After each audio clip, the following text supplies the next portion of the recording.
Assalamu alaikum YouTube. It was a very beautiful day, so I thought let's go comic book hunting.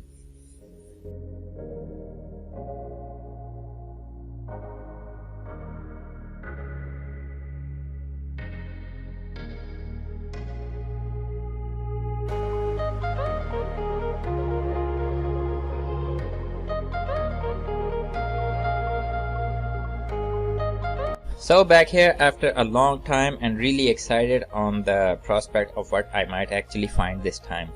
First up, I came across this night book. I love medieval stuff. It was pretty awesome to look at, but I didn't get it. Right next to that book, there was this stack of comic books that I have never come across before. This one in particular looked really awesome, but the guy was asking an outrageous amount for it. So I decided to leave it. I'm gonna go home and look it up on the internet, and if it's something very interesting, I just might go back next week and get it if I can negotiate a good price with that guy. Now, fun fact right here, for many years I actually went to this sale to get some Warhammer stuff, and I have come across some novels over the years. I have a small collection of both 40k and Warhammer Fantasy. I already have this from Dawn of War, and it was really cool to look at it again. Kind of like nostalgic. And right there you can see the Return of the King. Now sometimes you can come across these very weird decoration pieces or stuff like that. Honestly, I never bother with them because they creep me the F out. Ugh. So on a stall that I usually find comic books, I actually came across a whole stack of comic books. The only complication was this entire stack of comic books was held together with a string. I tried to negotiate with the stall keeper if he could sell them separately to me, but he said if he took out the string, it would all fall apart. So I was not sure if I was gonna get it or not. I did come across this amazing The Making of Doom book. I have wanted this book for a long time, but sadly it was falling apart. Maybe I will go back and get it next week because I can't fix it. I came across this Spider-Man encyclopedia. It looked interesting, but honestly, I'm not a huge fan of Spider-Man and Marvel in general. I'm more of a DC guy. And I know that might come as a shock, but it was cool to look upon. And right next to it was this Mal and Chad book. I have no idea where these comics are from, but they look like kid stuff. And yeah, well, I was not really too interested in them, even though they look kind of like fun. In this stack, I came across Flight 714, the Tintin comic that I picked up yesterday. Go check out that video right up here in the corner. And then there was these random comics. Right now, I was actually still debating should I get that stack of strung together comic books or not, because there were some things in it that were really interesting. Hey guys, so we're finally back home, and I did end up picking this entire stack of comic books. It wasn't really my choice because there are some comics in here that I would have never gotten otherwise, but this entire stack is being held by this string right over here, and the guy who sold it to me, he said if he took this off, it was gonna everything was gonna fall apart. So I had to buy it like it is. So I said, whatever man, there are a couple of comics in here that I am super happy about, and the rest are just the icing on the cake. So let's see what we got. First we have Sabrina's Christmas Magic. We have another Sabrina's Christmas Magic. And then we have a coverless Josie the Pussycat comic. I think it is, yeah, I'm pretty sure it's a Josie the Pussycat comic. I would have never bought these Sabrina and Josie comics otherwise because I love the Archies, but I have outgrown them a long time ago. But they came with the package, and you know what? Once in a while, a vintage retro story featuring these lovable characters, it's all a guy needs to brighten up his day. Now next up, we have a bunch of classics illustrated, and this one is The Mysterious Island by Jules Verne. It's a pretty popular story, and this is its comic book form.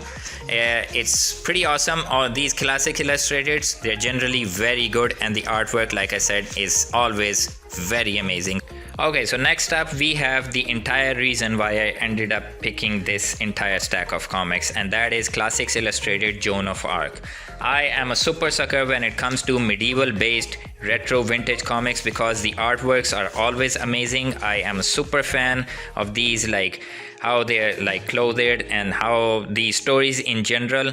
especially if it's sword and sorcery related. I know Joan of Arc is a real story and it's based on real events set in medieval Britain. But yeah, I was super happy about it because, like I said, I love anything that has to do with a medieval setting when it comes to these retro vintage comics. I think, to me personally, this single comic is worth the entire price of this stack alone. Next up, we have Uncle Tom's Cabin. I read this story a very long time ago. I have absolutely no idea what happened in it, but here it is in its comic form, even though it's pretty beat up. But I'm looking forward to going through it one more time. So after the illustrated classics, we have ourselves a Star Trek comic, and this is The Haunted Asteroid. It looks like a super fun time. I've never read it before, but I do have a bunch of other Star Trek comics, and this looked amazing. It was a very good find in this entire stack of comics, and with that Joan of Arc, yeah, Star Trek has always been amazing, at least the old Star Trek, and I'm very happy with finding a comic that seems like a pretty interesting story to begin with. The Haunted Asteroid. How awesome is that? Next up, we have good old Superman from DC era of the past. This is vintage retro style action comics. I think it's number 30, and yeah, everybody is pissed off at Superman for one reason or another. It was happening a lot back then. Also in that Superman comic, we have a bunch of these Perry White stories, so they might be interesting to go through. Overall, Superman is my favorite superhero of all time, so it's always a good day when I find something related to the big Boy Scout in blue. Okay, so the next comic is a coverless, and I'm pretty sure it's missing a few pages, but this is a comic about the Flyman. I think he is also a comic book hero character from the Archie company. I'm not pretty sure about it, but yeah, we have Flyman in the house.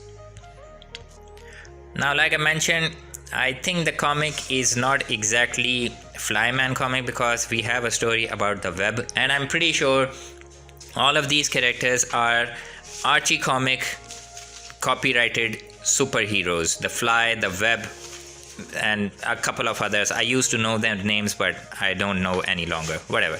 Next and finally, we have ourselves a very good looking Daredevil. It's in I have to say it's in better shape compared to the rest of all of the comics in this stack, but not too much. But hey, it's Daredevil. He's a pretty awesome character, and I'm very happy with this find.